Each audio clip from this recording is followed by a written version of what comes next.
بسم اللہ الرحمن الرحیم۔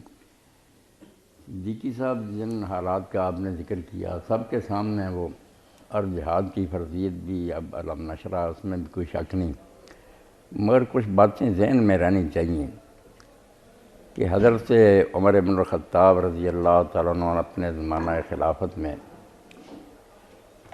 مکہ معظمہ کے قریب وادی ہے عصفان، وہاں پہنچے تو انہوں نے گورنر مکہ کو دیکھا کہ وہ وہاں گھوم رہا، تو آپ نے کہا کہ تم مکہ کو کس کے سپرد کر کے آئے ہو، کس کو اپنا قائم مقام کر کیا؟ تو انہوں نے ابن ابزہ کا نام لیا کہ ایک آزاد غلام ہے، اس کو میں مکہ کا چارج دے کر آیا۔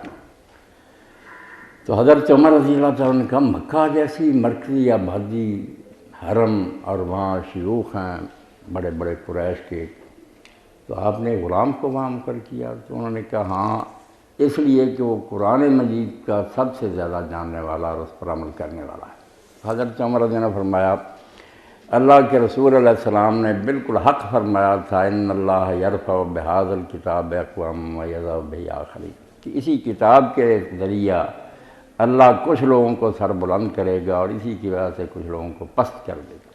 تو غلام نے علم حاصل کیا، قرآن کا بلند ہو گیا، یہ قریشی پیچھے رہ گئے، نیچے آ گئے۔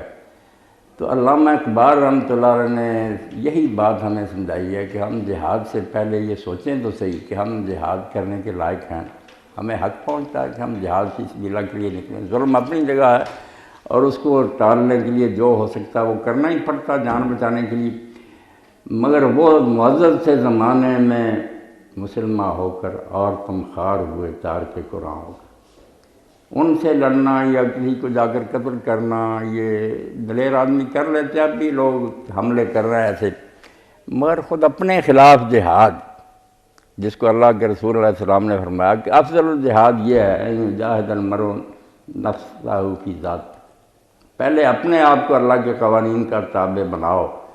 ہم سارے اپنا جائزہ لیں، مسجدیں ویران ہیں، کتنے ہیں جب اذان ہوتی ہے تو مسجدوں کا رخ کرتے ہیں، 5-10 بوڑھے وہاں جمع ہو جاتے ہیں۔ جن برائیوں سے روکا گیا وہ علانیہ ہمارے معاشرے میں پھیلی ہوئی ہیں، اور اب ان کو کوئی برائی بھی نہیں سمجھتا بلکہ ان کو اچھائی ثابت کرنے کے لیے دلائل دیے جا رہے ہیں کہ یہ سود بھی ٹھیک ہے، بے پردگی ٹھیک ہے، موسیقی، روح کی غذا، جو برائی تھی سب کو انہوں نے جائز کر لیا۔ اب ایسے لوگوں کی اللہ تعالیٰ کیوں مدد کرے؟ اللہ نے اپنی کتاب میں یہ واضح قانون بیان فرمایا اور اس میں کوئی جھول نہیں، نہ کسی کی رعایت ہوگی، ہم ہوں یا کوئی اور ہوں، کہ نکمت بقدر نعمت، جتنا احسان کسی پر زیادہ ہوتا ہے اتنی اس کی پکڑ زیادہ ہوتی ہے۔ ہم امت مرحومہ ہونے کا دعویٰ کرتے ہیں، امت مرحومہ ہونے کا کوئی ہم میں نظر آتا ہے نقشہ؟ کوئی بات ہے ہم میں؟ وہ دنیاوی لحاظ سے بھی ہمارا کردار دوسرے لوگوں کے مقابلے میں بہت گھٹیا، ان کا دنیاوی کاروبار جو اس میں امانت اور دیانت ہوگی، جو سیمپل دیں گے وہی مہیا کریں گے، ہمارے بیوپاری دکھائیں گے کچھ اور بھیج دیں گے اور سامان۔ تو ایسے لوگ اگر توقع کریں کہ ہم جہاد کے لیے نکلیں، اللہ تعالیٰ کے لشکر ہماری مدد کے لیے آئیں، تو اس طرح نہیں ہوگا۔ فضائے بدر پیدا کر، فرشتے تیری نصرت کو اتر سکتے ہیں گردوں سے کتار اندر کتار اندر۔ اللہ کے فرشتے تو پھر ہی مدد کے لیے آئیں گے، پہلے بدر جیسوں والے بنے، نیک بنے۔ جب وہ خود ہی دین پر عمل نہیں کرتے، نام کے مسلمان علیہ السلام کے لیے کہتے ہیں کہ اللہ ہمارے ساتھ ہو جائے، آپ کے سامنے نمونہ سورہ آل عمران کہ خود رسالت مآب علیہ السلام موجود ہیں، کمانڈ کر رہے ہیں میدان احد میں، صحابہ کرام جیسی جلیل القدر جماعت ہے، صرف ذرا سی نافرمانی ہو گئی کہ درہ پر آپ نے جن کو مقرر کیا تھا کہ عبداللہ بن زبیر تم اور تمہارے یہ 50 ساتھی، ہم جیتے یا ہارے درہ نہ چھوڑنا۔ جب فتح ہو گئی، مال غنیمت مسلمان اکٹھا کرنے لگے، کافر بھاگنا شروع ہوئے، تو 40 سپاہی جو تھے انہوں نے نافرمانی کر دی۔ اطیعتم الرسول قرآن میں آتا، وہ کہنے اب یہاں کھڑے رہنے کا کیا توقع ہے، اب درہ پر رہ کر کیا کرنا، چلو سامان اکٹھا کریں۔ حضرت عبداللہ بن زبیر روکتے رہے، نہیں مانے، چلے گئے۔ خالد بن ولید اس وقت کافر تھے، انہوں نے چکر کاٹا گھوڑا سواروں کا اور آ کر پیچھے سے حملہ کر دی، وہ مجاہد بھی مارے گئے، رسول اللہ زخمی ہوئے، فتح شکست میں بدل گئی۔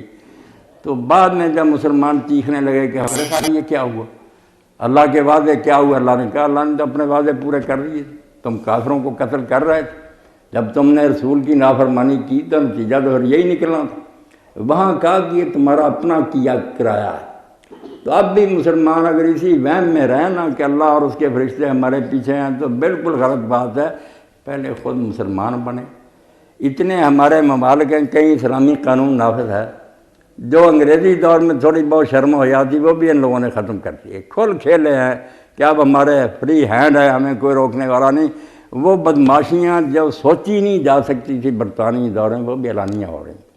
تو ایسے مسلمانوں کی خدا کیا مدد کرے؟ ان کو جہاد کا فتویٰ دیں، یہ مریں گے تو ان کا جہاد فی سبیل اللہ ہوگا۔ اللہ کے رسول علیہ الصلوٰۃ والسلام سے لوگوں نے پوچھا کہ ایک شخص صرف اپنی بہادری کا مظاہرہ کرنے کے لیے جنگ لڑتا، فرمایا وہ فی سبیل اللہ جہاد نہیں۔ ایک صرف رسی لینے کے لیے جاتا ہے کہ اونٹ کا گھٹنا باندھوں گا، اسے فرمایا وہ بھی کتے کی موت مرتا۔ کوئی صرف اپنی قوم کی حمایت کے لیے جاتا ہے کہ ہمارے بھائی مارے جا رہے، فرمایا یہ بھی کوئی اللہ کی راہ میں جہاد نہیں۔ جہاد فی سبیل اللہ تو ہوگا لتکون کلمۃ اللہ ہی العلیٰ، صرف اس غرض کے لیے سر ہاتھ ہتھیلی پر سر رکھ کر نکلے کہ اللہ کا کلمہ بلند ہو، پوری دنیا میں اللہ کا قانون غالب ہے۔ تو پہلے اپنے ملکوں میں کریں پھر دوسرے ملکوں میں کریں، ورنہ اللہ تعالیٰ اپنے پیاروں کے ساتھ سلوک الٹا کرتا ہے، دوسروں کو رعایت دے دیتا ہے، اپنے جو ہے ان کو معافی نہیں دیتا کہ تم پر اتنے احسان اور انعامات ہیں۔ بنی اسرائیل کا حوالہ آپ دیکھتے ہیں، پہلی سورہ یہ قرآن مجید کی، جتنے اللہ تعالیٰ نے ان کے ساتھ چاؤ اور پیار کی معاملے کیے، بادلوں کے سائے کیے، چٹانوں سے پانی نکالے، سمندر پھاڑے، سب کچھ کیا، مگر جب نافرمانیاں کی عذاب بھی ان پر ایسے آئے، مسجد اقصیٰ بار بار ویران ہوئی، غلام ہو کر بابل میں چلے گئے، روم میں دھکے کھاتے رہے۔ تو یہ ڈاکٹر صاحب جو ہے نا، ہماری کاش کہ ہماری اللہ مدد کرے، مدد کوئی نہیں ہوگی۔ اللہ کے رسول علیہ السلام نے سچ فرمایا تھا کہ ایک وقت آئے گا کہ لوگ تم پر حملہ کرنے کے لیے اس طرح ایک دوسرے کو بلائیں گے جیسے کھانا پکا ہوا نا دعوت، تو اس کے لیے لوگ بلاتے ہیں نا شوق سے کہ آؤ کھانا کھانے جائیں۔ تو لوگوں نے کہا اللہ کے رسول علیہ السلام اس وقت ہم تھوڑے ہوں گے؟ فرمایا نہیں، بہت زیادہ ہوں گے۔ تو لوگ پریشان ہو گئے کہ اب ہم تھوڑی تعداد میں دنیا ہم سے لرز رہی ہے، تو کیا وجہ ہے کہ اس وقت زیادہ ہوں گے اور دنیا شوق سے چڑھائی کرے گی ہم پر، تفریح بن جائے گی لوگوں کی کہ چلو مسلم علاقے کی طرف سیر کر آئے، ان کو کچلائیں۔ تو فرمایا وہن پیدا ہو جائے گا۔ لوگوں نے کہا وہن کیا؟ فرمایا حب الدنیا و کراہت الموت، مرنا جو ہے نا اس کو برا جانیں گے اور دنیا کی زندگی جو ہے اس سے پیار کریں گے۔ مال جس طرح ہاتھ آئے کرپشن عام ہو جائے گی، اسکولوں اور کالجوں میں داخلے تک جو ہے نا 8-8 لاکھ روپیہ دے کر ایک بچہ داخلہ لے گا۔ میں اپنے سامنے کا واقعہ بیان کروں، ڈاکٹری کے لیے داخلہ دیا اور نمبر سے بہت آ رہا، نہیں مانے، 8 لاکھ روپیہ دیا ان دنوں کی بات۔ تو ایسے لوگ اگر یہ چاہتے ہیں کہ اللہ ان کی مدد کرے تو اللہ تعالیٰ کے کچھ اصول اور ضوابط ہیں، ان کے خلاف نہیں ہو سکتا۔ پہلے مسلمان بنیں پھر اللہ سے دعا کریں تو یقین اللہ تعالیٰ نہ ہماری تعداد قلیل ہوگی، ہمارے پاس اسلحے کم ہوں گے تو کوئی بات نہیں، اللہ وہ کسر پوری کر دے گا۔ مگر جب ہم اللہ کے نہیں، اللہ ہمارا کیوں بنے؟ سیدھی سی بات۔ اس لیے آپ جہاد کے لیے ان علاقوں کو کہتے ہیں نا، سب سے پہلی بات تو یہ ہے کہ یہ ہمارے مسلم جو ہے نا علاقے، یہاں اسلام جاری ہے۔ یہ ہمارے حکمران جب اپنے ملکوں میں اسلام کو نافذ نہیں کر رہے تو ایسے ہی ہے جیسے ہم کسی کے گھر کی بوتلیں شراب کی توڑنے جائیں اور اپنی الماریاں شراب سے بھری ہوئی ہیں۔ یہ مثال ہے میری، اس کو آپ ذہن میں رکھیں۔ اس وقت تک بالکل مسلمانوں کا کچھ نہیں بنے گا، روزانہ ان کو مار پڑے گی، اللہ اپنے دشمنوں سے مروائے گا۔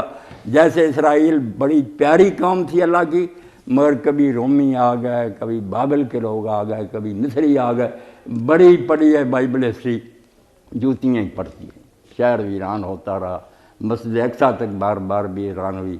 اللہ وہ دن نہ لائے کہ لوگوں نے ایسے ناول بھی شائع کر دیے کہ بم آ رہا ہے اور وہ میزائل گر رہا ہے بیت اللہ شریف پر اور مسجد نبوی پر، کافروں نے یہ سب باتیں ریکارڈ پر۔ وہ تو چاہتے ہیں کہ ان کے یہ مقامات مقدسہ بھی برباد کر دیے جائیں۔